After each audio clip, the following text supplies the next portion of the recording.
room is going to get hot. Great lineup of supporters, but the stars are out there.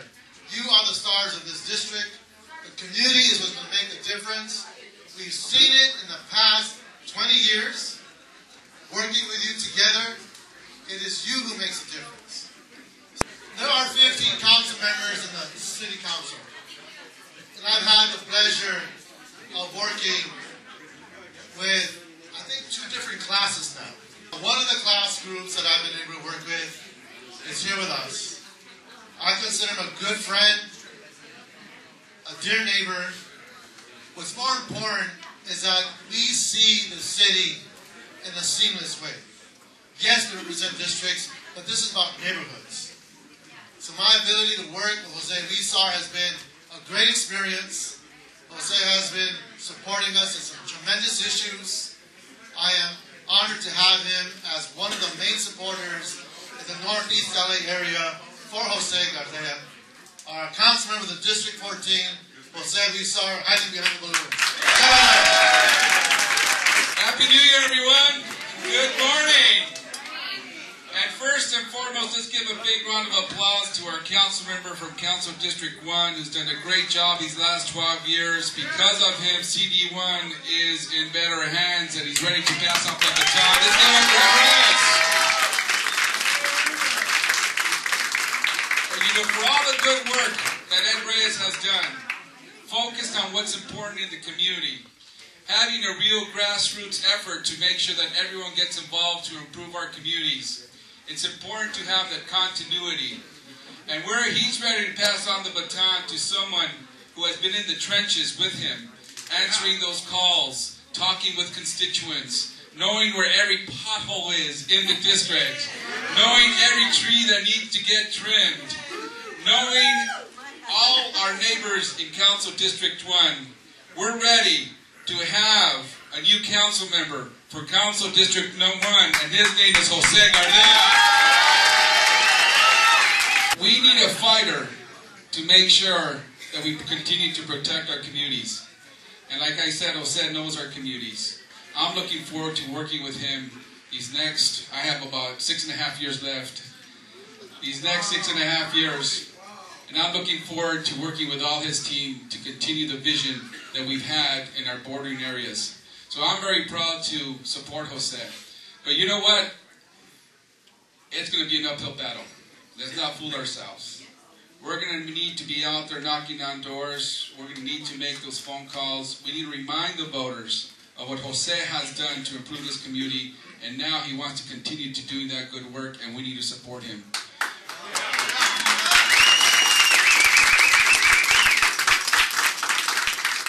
He comes from humble roots. He comes from the community. He knows it. Now I want to make sure we have someone like him who's in the trenches day to day and protects the values we believe in. So Jose, we're with you, and we want to make sure that not today, but every weekend till March, we have the same number of people here every weekend walking, knocking on doors. So let's get out there and work. We have a lot of work to do. Jose has always rolled up his sleeve to get the work done. So let's all of us follow his example, roll up our sleeves, let's win this election and continue to improve Council District 1. Muchísimas gracias. This young man is another example of how if you dedicate your life to community service. But Mitch, come on up, a few words. Thank you.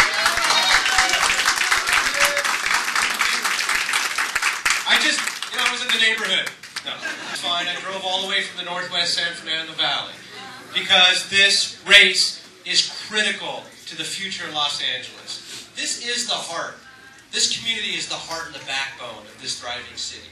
And we need somebody right now to follow in the great footsteps of Ed Reyes. We need somebody that can hit the ground running. We don't have time for on-the-job training. We have too many issues facing this city. And I will tell you, when I was the chief of staff, and we worked side to side, Jose and I, we worked on a lot of issues together. And we agree on a lot of issues together. That we need more local jobs, that we need to provide public safety, that we need to provide infrastructure and housing and programs for those most vulnerable in society. We agree on more issues than we don't. But more importantly, as a chief of staff, I used to say to people when I was running for office, I felt like I was the co-pilot of the plane. I could fly that plane. I know the job. I know how the city operates. And then you get in the seat.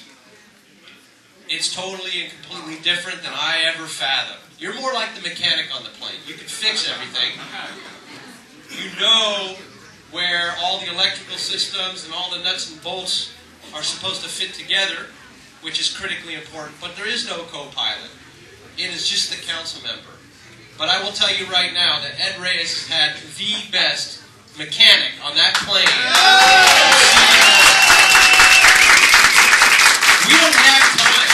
We don't have time for somebody to learn what the problems are and to find the solutions. We need somebody that's going to hit the ground running day one and continue the momentum, continue community, continue to fight for reduced crimes and better living conditions and quality of life. We've got the lowest crime we've seen here in this community in 40 years. We can't jeopardize that. We need to ensure that we work hard between now and Election Day, and that's why I got up and drove down here this morning.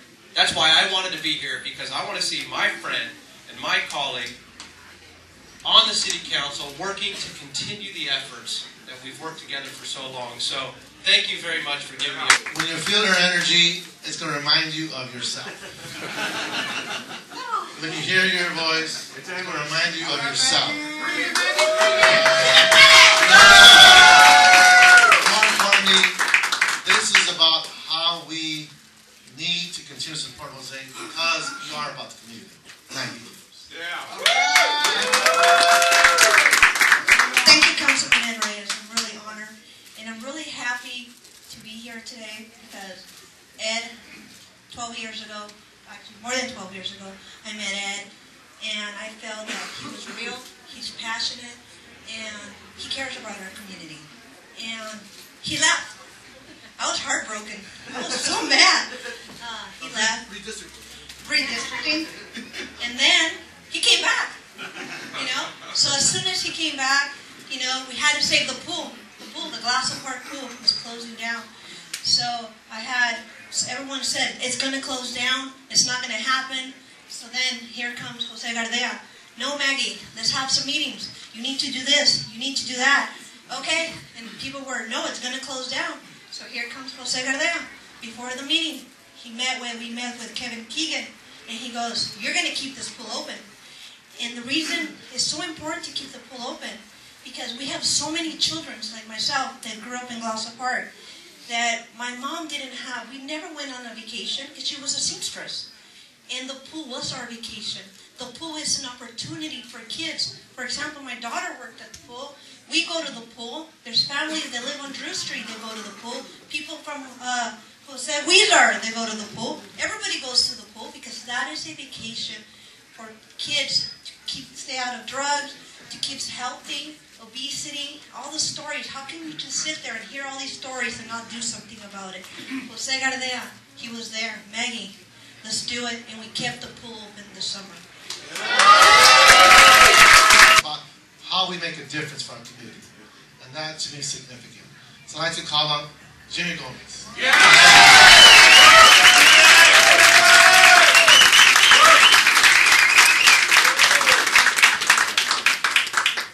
First, let me thank everyone for having me here. Jose, congratulations. I just got elected as the representative of the 51st District, Northeast Los Angeles, East Los Angeles. And also, more importantly, a resident of the 1st Council District. So I'm here to show my support for Jose in succeeding a great council member, Ed Reyes. And I know working at the city level is a tough, tough job, right? This is where really government interacts with the public every single day. Everything from the roads to transportation, the potholes, every little issue a council member deals with. Jose has shown his dedication to working on those issues for the last 20 years. I worked with Mike for 2 years. I have 2 gray hairs. Jose is a testament to working in city council for over 20 years. But That's the kind of commitment you want. Somebody that's not thinking that it's just another job or a stepping stone, but somebody that truly knows how city council and city government impact the public. You know, his work on the LA River with Ed has been extraordinary. That is an untapped jewel that I think we're going to continue working on and making it even a bigger destination for all families in Northeast LA. One of the things that I realized when I was working for all these different elected officials is that you can't accomplish a lot of the big projects alone, right? It's often the state working with the city, working with the federal government. And that's why it's important for us to put our egos aside and work together. So I can work with the two Jose's to make Northeast Los Angeles the best place. But in order for us to stop the 710 extension, we're going to have to work together to show that our community and the leaders of the community are united. And I promise you this, if we stand together, we're going to be able to stop it. So Jose, congratulations. Campaigns are about telling your story, walking door to door, sharing with them what you want to do for the community. And your experience has been excellent, and I look forward to working with you in your new capacity. Congratulations. Raul Bocanegra, a Senate member, come on up, is one of those, big on the box. Is another example of what it takes to make things work together. Now, keep this in mind. These are other ends of the city coming to this district to talk about what's good for the whole city. And that's what this city needs. That focus, that knowledge, experience. Raul Bocanegra. Thank you very much. I'm going to be really brief. My voice is shot from being in Sacramento and Washington, D.C. in 1 week. I got cold. It's a great day today. I'm so happy and proud to be here today. But I just wanted to share with you and expand on what Councilmember Reyes talked about. We have a long history in the Northeast San Fernando Valley, 25 miles that way, of working together with the Northeast Los Angeles communities. I've walked these precincts before, back in 2002. I've walked these precincts. I've been bitten by dogs. I know these areas, so I am proud to be here again. And this time for a candidate who's the best prepared in this race. That I've known for so long, and I'm not alone. Congressmember Tony Cardenas is with us in this race. Former Assembly Member Felipe Fuentes, soon to be council member to join with Jose and Mitch, is with us today. And there will be others, and we will have more people here from Pacoima and Silmar and Sun Valley to help you, to work with you for these next several months. Because Councilmember's right. This city needs help. We need great stewards. And if you know a little bit about my race, it was about a career politician that didn't do a whole lot versus somebody that wanted to do the job. A humble public servant. And I know what's in Jose's heart. And it's simple. He wants to serve. He's not going to be an ambulance chaser and go after headlines and grandstand and press conferences and do nothing at all. At the end of the day, nothing at all. He wants to do your work. He wants to be your public servant and do it in your name to make sure this community has the best services, the best public safety, the best jobs for working families. We go way back. I know this community very well. You will see me again. You will see Tony Cardenas again. You will see others from my team in the Northeast San Fernando Valley here today. Jose Gardea is the best person for this job, and he's the right person for this job. So after this, let's go out there and walk the precincts. Let's talk to the voters, and let's do everything we can to send a very clear signal to all of those who aren't with us. Enough's enough. This is